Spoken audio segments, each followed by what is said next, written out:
함께하면 즐거운 과학 진친 새별쌤입니다. 아이쿠 잘 오셨습니다. 우리 사랑하는 친구 여러분들 잘 오셨습니다. 자, 새별쌤과 이번 시간에는요, 우리 세균에 대해서 알아보도록 할 겁니다. 세균이라는 것이 어떤 것인지 오늘 특징적으로 한번 공부를 해볼 거고요. 그리고 우리 주변에 세균이라는 것이 있는지 아니면 없는지, 있다면 어디에 주로 있는지 오늘 공부를 해보도록 하겠습니다. 자, 일단은요, 우리 세균이라는 것이 어떤 것인지 한번 공부를 해보도록 할 텐데요. 세균 같은 경우는 일단 거의 대부분 하나의 세포로 이루어져 있습니다. 거의 대부분이 하나의 세포로 이루어진 것이 이제 세균의 특징이 되겠고요. 이 세균 같은 경우는 굉장히 조금 단순한 구조를 하고 있습니다. 우리 지금 사람 같은 경우나 그리고 우리 주변에 뭐 식물도 굉장히 많고 동물도 굉장히 많은데 이렇게 식물, 동물 이런 것들에 비해서 굉장히 단순한 구조를 하고 있어요. 그래서 단순한 구조를 하고 있는 것이 세균이다. 이렇게 봐주시면 되겠고요. 특히나 스스로 양분을 만들지 못하는 특성이 있어요. 그래서 주변의 동물이라든가 식물이라든가 여러 가지 주변 물질로부터 양분을 얻는다라는 것이 특징입니다. 자, 그리고 이 세균 같은 경우는 여러분들이 나 세균 봤어 할 정도로 눈에 보일 정도로 크기가 크지 못합니다. 그래서 굉장히 매우 작고요. 그래서 매우 작다라는 것도 특징적으로 기억을 조금 해주셔야 돼요. 매우 작기 때문에 사실 그냥 맨눈으로 세균을 관찰하기엔 조금 어렵다라는 것 기억을 해주시면 되겠고요. 그리고 모양은 굉장히 다양합니다. 종류도 엄청나게 많고요. 그리고 모양도 굉장히 다양해요. 근데 이제 대부분의 모양들을 한번 우리가 정리를 해보자면 원통 모양이거나 또는 뭐 공 모양이거나 대부분 이런 모양을 하고 있는데 사실상 굉장히 모양들이 다양합니다. 그리고 세균의 수도 굉장히 많다라는 거죠. 그리고 이들 같은 경우는 번식을 하는 속도가 굉장히 빠릅니다. 대부분 어떻게 번식을 하냐면요. 자신의 몸을 둘로 나뉘어 가지고 번식을 합니다. 그렇기 때문에 한 이 자신의 몸을 두 개로 나눠서 번식하는 것이 한 20분 정도 걸리기 때문에요. 사실 굉장히 빠르게 번식을 한다라는 것이 또 세균의 특징이 되겠죠. 그리고 이 세균 같은 경우는요, 환경 같은 경우도 굉장히 조금 어려운 환경이라고 하더라도 살 수 있는 그런 특징이 있습니다. 그렇다면 어디에 살고 있냐? 바로 다른 동물의 몸이라던가 또는 주변의 자연 환경 있죠. 이런 곳에 세균들이 살고 있다라는 거죠. 자, 이런 것이 바로 세균의 특징이 되겠습니다. 하나의 세포로 되어 있고요. 굉장히 다른 생물에 비해서 조금 단순한 편입니다. 그리고 작고요. 모양도 너무 다양하고 그러한 특징이 있고요. 번식이 빠르고요. 그리고 어려운 환경에서도 살아갈 수가 있다라는 거 체크를 해주시면 되겠습니다. 괜찮죠? 자, 그리고 스스로 양분을 만들지 못해서 다른 생물로부터 양분을 얻는다라고 되어 있는데 이 특징 때문에 이제 균류와 비슷하지 않나라고 생각을 할 수가 있는데요. 균류와는 조금 전혀 다른 생물이라는 것도 핵심적으로 기억을 해주시면 되겠습니다. 자, 세균의 특징이었어요. 그렇다면 자, 우리 그 세균이 하는 일은 어떤 것인지 한번 생각을 해보도록 하자고요. 세균이 어떤 일을 하고 있는지 우리 한번 생각을 해보자. 자, 세균 같은 경우가 매우 작고 다양하고 굉장히 많고 이렇게 우리 특징적으로 공부를 했었는데 우리 주변에서 어떤 일을 하는지 한번 보자고요. 일단 중요한 것은 이제 좀 여러 가지 물질들을 분해하는 것도 하고요. 그리고 여러 가지 물질을 만들기도 합니다. 그래서 우리 주변의 환경을 유지하는 중요한 역할들을 하고 있는데 세균 같은 경우의 이 일들을 우리가 쫙 한번 정리를 해보도록 하자고요. 일단 죽은 생물이라든가 낙엽 같은 경우 있죠. 우리 가을이 되면 낙엽이 막 떨어지는데 그 낙엽 같은 경우를 분해한다거나 또는 죽은 생물이 있는데 그 생물들을 분해한다거나 그것을 누가 하냐면 바로 세균이 한다라는 거죠. 세균이 이런 일을 하고요. 그리고 우리가 지금 여러분 식사하실 때 김치 먹죠? 김치 잘 먹는 편이세요? 김치를 많이 이제 섭취를 이렇게 하실 텐데 김치를 우리가 발효식품이라고 이야기를 하죠. 김치 같은 경우도 세균에 의해서 우리가 만들어졌다라고 봐주시면 되는데 세균 같은 경우가 지금 뭐 죽은 생물 낙엽을 분해한다라고도 얘기를 했고 김치를 만들어내는 그 원인이다라고도 얘기를 하는데요. 좀 세균들의 종류가 있기 때문에 다양한 역할을 하고 있습니다. 그리고 질병의 원인이 될 수도 있습니다. 그죠? 그리고 이제 음식을 상하게 하거나 이런 역할들도 있는데 세균이 하는 일이 우리 주위에서 뭐 김치를 만들거나 하는 좋은 일들도 있지만 질병을 만들어내거나 음식을 상하게 하거나 하는 우리한테는 조금 해로운 일들도 있다라는 것도 기억을 해주시면 되겠죠. 그래서 세균이 우리 주변에서 이렇게 많은 일들을 하고 있다라는 것을 기억을 해주시면 되겠습니다. 자, 그렇다면요. 우리 이러한 세균, 지금 특징과 하는 일에 대해서 공부를 해봤는데 아까 우리가 너무 작아요 라고 얘기했었거든요. 매우 작다라고 얘기했는데 그렇다면 정말 세균이라는 것이 있을까요? 궁금하죠? 너무 작아서 우리 눈으로 확인을 잘 못하는데 우리가 세균을 어떻게 확인을 하냐라는 거죠. 확인하는 방법을 알려드릴게요. 자, 일단 첫 번째, 현미경으로 관찰을 하는 거죠. 현미경으로는 우리가 확대해서 관찰을 할 수 있죠. 그래서 작은 물질이라도 확대를 해서 관찰을 할 수 있기 때문에 조금 배율이 높은 현미경을 확인을 해주시면은 우리가 세균을 확인을 할 수가 있다라는 거야. 그리고요, 음식이 상하는 것도 바로 세균이 열심히 이제 일을 해가지고 만들어진 그 결과물이죠. 물론 세균에 따라서 하는 일이 다르긴 하지만 음식을 상하게 하는 세균들 같은 경우는 이렇게 음식을 상하게 함으로 해서 세균이 있다라는 것을 우리가 확인할 수가 있는 겁니다. 자, 그리고 세 번째, 배지라고 이야기를 하는데요. 세균을 우리가 자라게 하는 부분입니다. 이렇게 해가지고 우리가 이 부분에다가 세균을 자라게 해서 확인을 할 수 있는 것을 우리가 배지라고 이야기를 하는데 거기에서도 세균을 확인을 할 수가 있고요. 그리고 세균수를 측정하는 장치가 있습니다. 그 장치를 통해서라면 세균이 있다라는 것을 우리가 알아낼 수 있겠죠. 그렇다면 우리 주변에는 어떤 장소에 세균이 있을까요? 자, 우리 주변을 한번 적어봤습니다. 일단 거실하고 교실을 가만히 생각해 보시면 거실은 우리 집에서 가족들이 이제 주로 많이 이제 많은 식구들이 모여 있을 때 가족들이 이제 거실에서 생활을 할 거고 교실에는 이제 여러분 친구들이 많이 모여 있죠. 아무래도 거실이나 교실 같은 경우는 사람이 많이 왔다 갔다 하기 때문에 세균이 많이 모여 있을 수 있겠죠.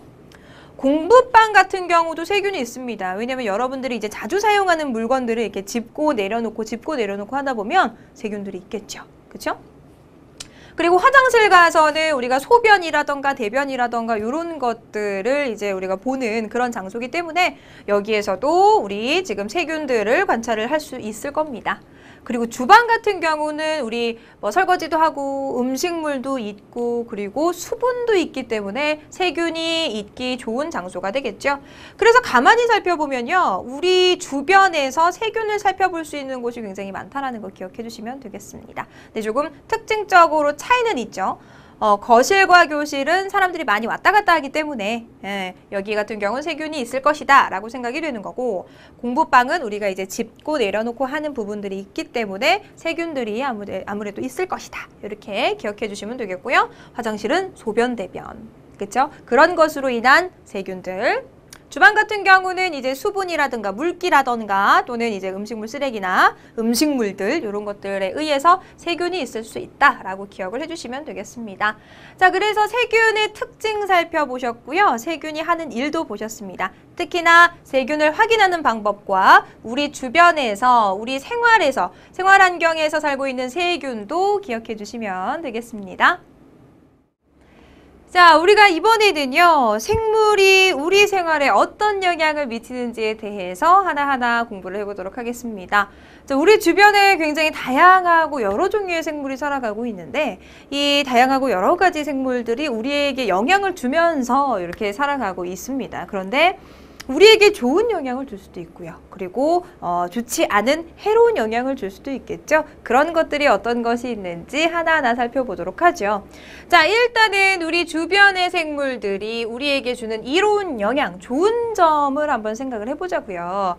자, 일단 우리 곰팡이 같은 경우 곰팡이라는 단어를 딱 떠올리면은 곰팡이가 피면은 뭐 음식을 우리가 잘 먹지 못한다거나 이런 경우를 생각할 수도 있으나 우리 주변에 된장이라던가 치즈 같은 경우를 생각을 해보시면요. 우리 굉장히 여러분 즐겨 드시죠. 된장찌개 많이 드실 거고 치즈를 이용한 다양한 음식들이 있죠. 이런 것들을 우리가 섭취를 하면서 굉장히 영양가도 있고 그렇죠. 골고루 우리가 영양을 섭취를 하게 되는데 곰팡이를 이용을 해가지고 된장이나 치즈 같은 이런 발효식품들을 만들어내는 거죠. 굉장히 좋은 좋은 영양이죠.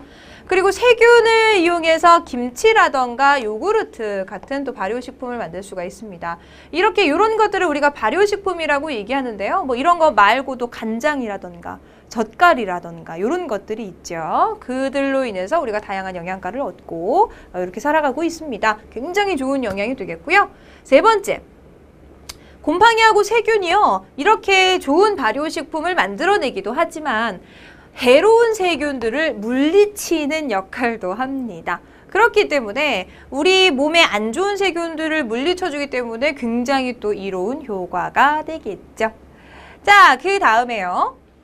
핵감이라던가 집신벌레 같은 경우는 다른 생물의 먹잇감이 되기도 합니다. 그쵸?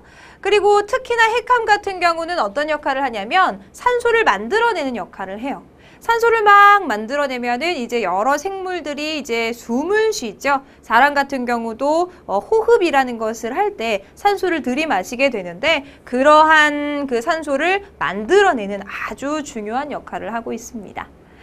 자, 그리고 버섯이라든가 곰팡이라든가 세균이라든가 이런 여러 가지 생물들이 우리 주변에 있는 낙엽, 그리고 죽은 생물들 있죠? 이런 것들을 썩혀가지고요. 다시 자연으로 되돌아가게끔 만들어줍니다. 그래서 우리가 이것을 이제 분해한다라고 이야기를 하는데 그럼으로 인해서 생태계를 유지할 수 있는 아주 중요한 역할들을 하고 있는 거죠. 자, 이처럼 우리 주변에 이로운 영향을 주는 것들이 굉장히 많습니다. 여러 가지 뭐 발효식품들, 그리고 해로운 세균을 물리쳐주는 것, 그리고 다른 생물의 먹이가 되기도 하고요. 산소를 만들어내기도 하고요. 그리고 여러 가지 뭐 죽은 생물이라던가 낙엽들을 이런 것들을 분해함으로 해서 생태계를 유지하는 아주 중요한 역할들을 하고 있습니다. 자, 이렇게 좋은 역할도 있지만 안 좋은, 우리에게 조금 해로운 영향도 있을 수 있겠죠. 자, 해로운 영향 한번 보시죠. 자, 음식을 상하게 할 수도 있습니다. 우리가 음식을 오랫동안 조금 먹지 않고 보관을 해놓는 경우 같은 경우는 이제 온도의 영향도 어느 정도 있긴 있지만 음식이 조금 오래되면 상할 수가 있죠. 그쵸? 그리고 물건이 망가뜨려진다는 건 무엇을 의미하냐면요. 예를 들어서 우리 뭐 벽지에 곰팡이가 핀다거나 그런 거 보신 적 있죠. 그쵸? 그런 것들을 의미하는데 물건을 망가뜨리는 역할을 한대요. 누가요? 곰팡이나 세균이요. 아까 곰팡이, 세균 같은 경우는 발효식품을 만들기도 하고 그리고 해로운 세균을 물리치기도 하고 굉장히 고마운 역할을 했었는데요. 그뿐만 아니라 음식을 상하게 하거나 망가뜨리는 역할도 한대요. 그렇기 때문에 안 좋은 영향도 있다라는 거죠. 그리고 곰팡이나 세균 같은 경우는 우리의 질병을 일으킬 수도 있습니다. 그렇기 때문에 안 좋은 영향을 줄 수도 있고요. 그리고 어떤 버섯 같은 경우는 독이 있는 버섯도 있죠. 물론 독이 없는 버섯도 있지만 일부의 어떤 그 버섯 같은 경우는 사람에게 굉장히 치명적인 독을 가지고 있는 버섯들도 있어요. 그렇기 때문에 그것을 모르고 섭취했을 경우는 사람이 그 생명이 굉장히 위독할 수도 있죠. 생명이 좀 위험할 수도 있어요. 그렇기 때문에 우리가 잘 알고 섭취를 해 주어야 합니다. 자, 이처럼 우리 생물 같은 경우 우리 생활에 영향을 주고 있습니다. 좋은 영향도 줄 수도 있고요. 이렇게 해로운 영향을 줄 수도 있죠. 그러면 우리는 이 생물들을 좋은 영향으로만 사용을 했으면 좋겠고 해로운 것은 조금 피했으면 좋겠잖아요. 그렇죠? 그러면 어떻게 하면 우리 생물을 조금 좋게 이용을 할 수 있을까? 자, 이렇게 하면 좋게 이용할 수 있을 것 같습니다. 요거 한번 볼까요? 좋은 영양들, 이로운 영양들을 크게 하는 겁니다. 우리 아까 세균이라던가 곰팡이 같은 경우 발효식품을 만드는데 없어서는 안 된다라고 이야기를 했었는데 이 곰팡이나 세균들을 이용한 다양한 발효 음식을 우리가 개발을 하는 거죠. 지금도 뭐 된장, 치즈, 김치, 요구르트, 젓갈 이런 것들 많지만요. 더 다양한 이제 발효식품을 만들어서 더 이롭게 우리가 사용을 하면은 이로운 영향을 많이 받는 것이 되겠죠. 그런 것들이 있을 거고요. 그리고 해로운 영향은 어떨까요? 해로운 것은 조금 작게끔 해주시면 되겠죠. 최대한 우리가 조금 조심만 해준다면 해로운 영향 같은 경우는 작게 해줄 수 있습니다. 어떻게 해주면 될까요? 손, 발을 깨끗하게 씻는다라고 되어 있는데 아까 질병을 일으킨다라고 얘기했거든요. 그렇죠? 질병을 일으키기 때문에 위생관리를 조금 철저하게 해주시면 됩니다. 예를 들어서 어떤 세균에 의한 질병이 걸렸다면 빠르게 이것을 치료를 하는 거죠. 그리고 만약에 이것이 전염성이 있다면 어떻게 해요? 다른 사람과 접촉하지 않도록, 만나지 않도록 이렇게 해서 빠르게 치료를 해주는 것도 굉장히 중요하고요. 그리고 예방주사 있죠? 미리 예방주사를 맞아가지고 내 몸을 튼튼하게 만들어준다면 조금 우리 이 위생관리를 철저히 해주는 거니까 세균이나 이런 것들로 인한 그 질병 같은 경우는 조금 피할 수가 있겠죠. 그리고 손발 깨끗하게 씻어주시고요. 그죠? 자, 그리고 곰팡이가 자라거나 상한 음식 같은 경우는 되도록이면 먹지 않도록 하는 것이 가장 좋겠죠. 이 곰팡이나 이제 세균 같은 경우가 음식을 상하게 하거나 또는 물건을 망가뜨리게 하는데 만약에 음식이 상했다면 그것을 우리가 섭취를 안 한다면 질병에 걸리지 않겠죠. 그러니까 그런 부분을 주의해 주시면 우리가 해로운 영향을 최대한 작게 하는 경우가 되겠죠. 괜찮죠? 자, 이렇게 생물이 우리 생활에 끼치는 영향, 이로운 영향과 지금 해로운 영향이 있는데요. 이로운 것, 해로운 것, 그 종류별로 기억해 주시고요. 이로운 영향을 크게 하는 방법하고요. 그리고 해로운 영향을 작게 하는 방법도 기억해 주시면 되겠습니다. 함께하면 즐거운 과학, 진친 샛별쌤입니다. 아이고 잘 오셨습니다. 우리 사랑하는 친구 여러분들 잘 오셨습니다. 자, 이번 시간에 샛별쌤하고 또 열심히 공부를 해볼 텐데요. 우리 이번 시간에는 첨단 생명과학이라는 것에 대해서 한번 하나하나 공부를 해보도록 할 겁니다. 일단 첨단 생명과학이 무엇인지부터 쌤하고 정리를 한번 해보도록 하고요. 우리 생활에 이런 첨단 생명과학이 녹아 들어가 있다는데 어떤 것이 있는지 하나하나 살펴보도록 할 겁니다.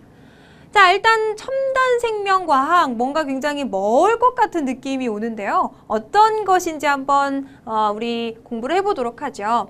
첨단 과학이라는 말은 되게 많이 들어보셨을 거예요. 그렇죠? 그런데 여기에서 지금 첨단 생명과학이다. 이렇게 이야기를 하고 있죠. 다양한 생물들이 있습니다. 우리 주변에 뭐 핵함도 있고요. 집신벌레도 있고요. 버섯, 곰팡이, 세균 이런 굉장히 다양한 생물들이 있죠. 이런 다양한 생물들이 있는데 이런 다양한 생물들을 과학적으로 이용을 하는 겁니다. 그래서 과학적으로 이용을 해서 우리 생활에다가 영향을 주고 있는 거죠. 그래서 우리 생활에 도움을 주고 있는 것을 우리가 첨단 생명과학이다. 이렇게 이야기를 하는 겁니다. 어렵지 않죠? 말은 굉장히 거창합니다. 뭐 첨단, 과학, 막 생명 이런 거창한 용어들이 있어서 되게 어려울 것 같았는데 사실 가까이 접근을 해봤더니 그냥 다양한 우리 주변에 있는 생물을 과학적으로 이용을 해서 우리 생활에 도움을 주고 있는 것을 첨단 생명과학이다. 이렇게 이야기를 하는 것이죠. 괜찮으시죠? 자, 우리 첨단 생명과학입니다. 이 첨단 생명과학에서 생물을 어떻게 활용을 하는지 방법을 한번 생각을 해보시자면 일단은 그들을 특성을 잘 알고 계셔야 돼요. 그들의 특성을 잘 알고 계셔야 그들을 우리가 활용을 할 수 있으니까요. 그렇죠? 그래서 일단 각 생물이 가지고 있는 특성을 잘 파악을 해야지만 그것을 과학적으로 이용을 할 수가 있겠죠. 그래서 그들의 생물적 특성을 바탕으로 해서 사람에게 이로운 물질을 만들어내는 겁니다. 이 생물들이 우리에게 좋은 영향을 물론 줄 수도 있고 안 좋은 영향을 줄 수도 있는데 좋은 영향들을 이용을 해서 우리가 사람의 생활에 이제 좋은 영향을 끼칠 수 있도록 해서 활용을 하는 것이죠. 뭐 예를 들면은 우리 여기에서 지금 첨단 생명과학이 활용되는 사례로는 푸른 곰팡이를 활용한 항생제, 그리고 곰팡이와 세균 등을 활용한 하수 처리, 그 다음에 생물 농약, 생물 연료 이런 것들이 있어 라고 이야기를 하고 있습니다. 이렇게 보니 굉장히 뭔가 어렵고 그런 것 같은데 우리가 이제 본격적으로 하나하나 살펴보도록 하자고요. 우리 주변에서 여러 가지 생물이 어떻게 활용이 돼서 첨단 생명과학으로 활용이 돼서 우리에게 어떤 이로운 영향을 주는지 하나하나 좀 살펴보도록 하자고요. 자, 일단 항생제 아까 얘기했었습니다. 항생제 같은 경우가 이제 어떤 것이 항생제로 이용이 되고 있는지를 한번 보도록 하자고요. 일단 그 뭐 항생제라는 것은 세균이나 이런 것들이 성장하는 것을 억제시키는 약을 이야기하죠. 자, 그런데 여기 그림을 보시면은 푸른 곰팡이가 있어요. 곰팡이는 곰팡이인데 푸른 곰팡이입니다. 이 푸른 곰팡이를 가만히 봤더니 푸른 곰팡이 주변에서는 세균이 잘 번식을 하지 않는다라는 걸 알아냈어요. 그래서 이 푸른 곰팡이 주변에서 세균이 잘 자라지 못한다라는 특성을 가지고 온 거죠. 그로 인해서 어떻게 했냐면 특히나 세균 중에서도 질병을 일으키는, 질병의 원인이 되는 세균들이 있겠죠. 이 질병의 원인이 되는 세균들이 자라지 못하게끔 하는 거예요. 그래서 그것을 이용해서 항생제를 만들었다라는 거죠. 어때요? 이 곰팡이, 푸른 곰팡이의 특징이 지금 세균을 자라지 못하게 하는 건데 고성질을 이용을 해서 항생제를 만들었다라는 거죠. 그래서 첨단 생명 과학에 이용이 되고 있는 거죠. 괜찮죠? 자, 이렇게 해서 질병의 원인이 되고 있는 그 세균을 자라지 못하게 하는 그 특징을 이용을 해서 질병을 치료하는 약을 만듭니다. 그죠? 그래서 푸른 곰팡이를 이용해서 페니실린이라는 항생제를 만들어요 라고 되어 있습니다. 괜찮죠? 이렇게 항생제로도 이용을 하고 있고요. 그리고 지금 같은 경우 보셨더니 세균을 자라지 못하게 한대요. 그럼 우리가 푸른 곰팡이를 잘 이용을 하게 돼서 예를 들어서 뭐 비누라든가 세제라던가 이런 것에 사용을 한다면 어때요? 우리 손에 있는 세균을 좀 없애야 되잖아요, 비누로. 그러면 비누에다가 이 푸른 곰팡이의 이 세균을 자라지 못하게 하는 그 특성을 같이 실어서 만든다면 우리 그 비누를 이용하면 손에 세균이 없게 되겠죠. 그렇죠? 그렇기 때문에 굉장히 좋은 효과가 일어날 겁니다. 그래서 항생제로 지금 항생제 같은 약을 이용할 수도 있고요. 푸른 곰팡이로. 그렇죠? 그 다음에 뭐 비누라던가 그렇죠? 뭐 세제라던가 이런 것들도 충분히 만들어서 활용할 수 있을 거예요. 그죠? 자, 이번에는 하수 처리라고 되어 있습니다. 이거는 어떤 특징을 이용했는지 한번 보자고요. 지금 오염물질을 분해하고 있는 세균이 있습니다. 곰팡이나 세균들 중에서 오염물질을 작게 분해하는 특성을 가지고 하수를 처리하는 거죠. 이제 하수라는 것은 이제 조금 지저분해진 물이라고 생각을 해주시면 되겠는데 거기에 지금 오염물질이 여러 물질이 섞여 있을 거예요. 이 오염물질을 곰팡이나 세균들이 작게 분해를 하는 겁니다. 그렇죠? 이렇게 세균이나 곰팡이가 오염물질을 작게 분해하는 이 특성을 활용을 해가지고 오염물질을 작게 분해하게 되면은 그것을 걸러내어서 물을 깨끗하게 만들 수 있겠죠. 그렇죠? 그래서 지저분해진 물을 조금 깨끗하게 걸러내는 그런 효과가 있을 수 있습니다. 이런 걸 이용하게 되면은 쓰레기를 처리하거나 또는 그 우리 동물이나 동물 같은 경우는 이제 먹었으면 어떻게 배설을 해야 되겠죠. 그렇죠? 이런 그 동물의 배설물 같은 경우도 처리하는 것도 요 그 곰팡이 세균이 작게 이런 물질들을 분해하는 특성을 이용한다면 이런 쪽으로도 또 활용을 할 수가 있게 되겠죠. 그렇죠? 그래서 하수를 처리하는 경우도 우리가 지금 곰팡이와 세균의 특성을 이용을 해서 하수를 처리하는 경우도 있게 되겠다라는 거 체크하시면 되겠고요. 자, 그 다음에 여기 생물 농약이라고 되어 있습니다. 우리 농약 같은 경우인데요. 대부분 농약을 우리가 이제 화학 물질을 이용해서 농약을 만들잖아요. 그렇죠? 그런데 여기 같은 경우는 해충을 물리치는 세균을 이용을 하는 거야. 이 아이들 같은 경우는 해충에게 지금 해충을 물리치는 그런 세균을 이용을 하는 거죠. 그래서 농약 대신에 해충에게만 질병을 일으키는 세균을 활용하는 거예요. 그럼 어떻게 되겠어요? 해충을 이제 조금 박멸한다라고 얘기해 주시면 되겠죠. 그래서 해충을 우리가 없애줄 수 있기 때문에 생물 농약으로 사용하기에 굉장히 좋은 것이 되겠다라는 겁니다. 괜찮죠? 자, 그 다음에 이런 것도 있을 수 있습니다. 여기 딱 봤더니 핵함이에요, 핵함. 핵함 같은 경우 정말 이렇게 우리가 확대를 해서 봤더니 가늘고 긴 머리카락 같이 이렇게 형태를 하고 있는데 이 핵함 같은 경우는 우리 양분을 만들어내는 특성이 있습니다. 그렇죠? 양분을 만들어내는 특성이 있기 때문에 이 양분을 만드는 특성을 활용을 해서 기름을 만든다라는 것이 아주 중요해요. 이 기름을 만들어서 생물 연료로 사용을 하는 거죠.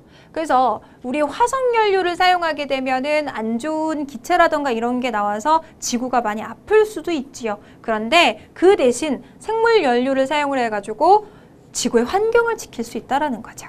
굉장히 좋은 효과가 되겠죠. 자, 그 다음에 여기 한번 보시죠. 대장균 같은 경우는 어떤 특징이 있냐면 짧은 시간 안에 많은 수로 늘어나는 특징이 있습니다. 이들 같은 경우는 이제 이렇게 늘어나는 걸 우리가 번식이라고 얘기를 하는데 번식을 굉장히 빠른 시간 안에 일어날 수 있게 합니다. 그래서 이런 특징을 이용을 해가지고 인슐린을 대량 생산한다라고 되어 있는데요. 이 인슐린이라는 것은 당뇨병을 치료하는 호르몬이에요. 우리 당뇨병 많이 들어보셨죠? 이 당뇨병 같은 경우는 인슐린이 부족해서 생기는 질병이거든요. 근데 이 인슐린을 많이 만들어낼 수 있는 그 기법을 누구에게서 대장균과 같은 그 세균의 특성을 이용한다라는 거죠. 인슐린이 부족해서 당뇨가 생기기 때문에 인슐린을 많이 만들면 되는 건데 그 방법을 이러한 세균의 특성에서 가지고 온다라는 겁니다. 짧은 시간에 많은 수를 만들어내는 것. 그렇죠? 그래서 인슐린의 대량 생산도 우리가 이런 방법으로 세균의 특성을 활용하면 되겠고요. 그리고 마지막입니다. 자, 물이 얼음으로 얼기 쉽도록 도와주는 물질을 가진 세균을 활용한다라고 되어 있죠. 그래서 물이 얼음으로 얼기 쉽도록 도와주는 세균이 있어가지고 우리 스키장에 눈이 오지 않더라도 인공적으로 눈을 뿌려서 스키장을 만들잖아요. 그렇죠? 이러한 것을 이용을 해가지고 인공 눈을 춥지 않은 날씨에도 만들 수 있대요. 이런 것으로 우리가 첨단 생명 과학이 우리 주변에서 사용이 되고 있다는 것을 기억을 해주시면 되겠죠. 일단 이 첨단 생명 과학이라는 것이 어떤 것이었어요? 다양한 생물이 우리 과학적으로 이용이 돼서 우리 생활에 이로운 그 영향을 주고 있는 것이 첨단 생명 과학이었고요. 굉장히 여러 가지 예들이 있는데 이들 생물의 특성을 이용을 해서 이렇게 첨단 생명 과학이 활용되고 있다는 것 기억해 주시면 되겠습니다. 자, 우리가 이번에는요, 손에 있는 세균 검사하기라는 것에 대해서 한번 정리를 해보도록 하겠습니다. 자, 일단 우리 배지라는 것에 대해서 용어를 일단 여러분들이 기억을 해주시면 되겠는데요. 배지라는 것은 어떤 것인지 여러분들이 좀 기억을 해주셔야 되겠습니다. 세균을 기르기 위해서 만드는 것이라고 기억을 해주시면 되겠어요. 세균을 기르기 위해서 사용하는 것이라고 봐주시면 되겠는데 이것을 통해서 세균이 있는지를 검사할 수가 있습니다. 배지를 사용해서 세균을 검사하는 까닭은요. 일단 세균은 너무 작습니다. 세균 같은 경우는 우리가 눈으로 이렇게 보려고 해도 너무 작아서 사실 보이지가 않아요. 그래서 세균을 우리가 확인할 수 있는 방법이 여러 가지가 있습니다. 지금처럼 배지를 이용하는 방법도 있겠고 현미경으로 해서 확대를 해서 관찰하는 방법도 있고요. 그 다음에 음식이 상한다라는 것도 세균이 있다라는 걸 얘기하는 거고 그 다음에 세균의 수를 측정하는 그 검사 도구를 이용해서도 할 수 있는데 우리 이러한 배지를 통해서도 세균을 확인을 할 수가 있는 거예요. 근데 세균을 검사하는데 배지로 이용하는 게 어떤 거냐면 세균의 크기를 늘려주는 것은 아닙니다. 배지라는 것은 방금 전에 얘기했던 것처럼 세균을 기르기 위한 것이다라고 얘기했죠. 그렇죠? 그래서 여기 같은 경우는 좀 세균이 너무 작아서 보이지 않는데 세균이 맨눈으로 볼 수가 없어요. 그런데 어떻게 잘 자라게 해서 수를 늘리는 거예요. 그죠? 그래서 세균의 수를 많이 늘려가지고 많은 양이 됐을 때 관찰을 하게 되면 아무래도 이 아이들이 어떤 세균인지를 우리가 알 수 있기 때문에 그러한 방법으로 관찰을 하게 되는 거야. 괜찮죠? 그래서 이 배지를 이용한다고 해서 세균의 크기가 커지는 건 아니고요. 세균을 잘 길러서 세균의 수가 많이 늘어난 경우죠. 그래서 관찰을 할 수가 있다는 겁니다. 그래서 사람의 몸이나 물, 음식, 물건 이러한 세균들을 검사할 수 있고요. 그리고 이제 병원에서 환자가 어떤 세균에 의해서 질병에 걸렸는지 그 세균에 대해서도 알 수가 있다는 거죠. 그죠? 그래서 배지가 어떤 것인지 기억해 주시고요. 왜 배지를 사용해서 세균을 검사하는지도 이유도 정확히 기억을 해 주셔야 되겠습니다. 자, 그렇다면 손을 씻으면 손에 있는 세균은 얼마나 차이가 나는지를 우리가 배지를 통해서 한번 실험을 해보는데 왜 외출하고 들어오면 손을 깨끗이 씻어야 될까요? 왜 그럴까요? 아무래도 밖에 나갔다 오면 우리가 다른 사람들하고 접촉도 할 수도 있고 다른 물건도 만질 수도 있고 하기 때문에 이 세균이 옮겨올 수도 있어요. 그렇죠? 그런 것을 이제 깨끗이 씻어주시는 거고 이 전염성 질병 같은 경우는 이제 전염되는 것이 한 70% 정도가 됩니다. 그래서 손으로 70% 정도가 손을 통해서 전염이 되기 때문에 손을 깨끗이 씻어주셔야 돼요. 우리 가만히 생활을 하다 보면요. 생각도 하시면 아시겠지만 손을 굉장히 많이 사용을 해요. 우리가 의식적으로 느끼지는 못하지만 손으로 머리도 만지고 코도 만지고 눈도 만지고 막 이렇게 여러 가지를 만지고요. 다른 물건도 많이 만지기 때문에 전염에 의한 그 세균이 전염돼서 올 때는 손을 통해서 오는 경우가 가장 많습니다. 그래서 어때요? 좀 많기 때문에 손을 깨끗이 씻어주셔야 된다라는 거죠. 그죠? 자, 그럼 한번 보자고요. 손을 씻으면은 얼마나 차이가 나는지. 자, 첫 번째. 손에 있는 세균을 검사하기 위한 실험을 설계합니다. 그리고 결과를 예상을 해보는 거야. 자, 그리고 설계한 방법대로 핸드 플레이트, 여기 핸드 플레이트인데요. 손을 10초 동안 찍고 뚜껑을 덮습니다. 라고 되어 있습니다. 그리고 이 핸드 플레이트에 각각 이름을 적어놔야죠.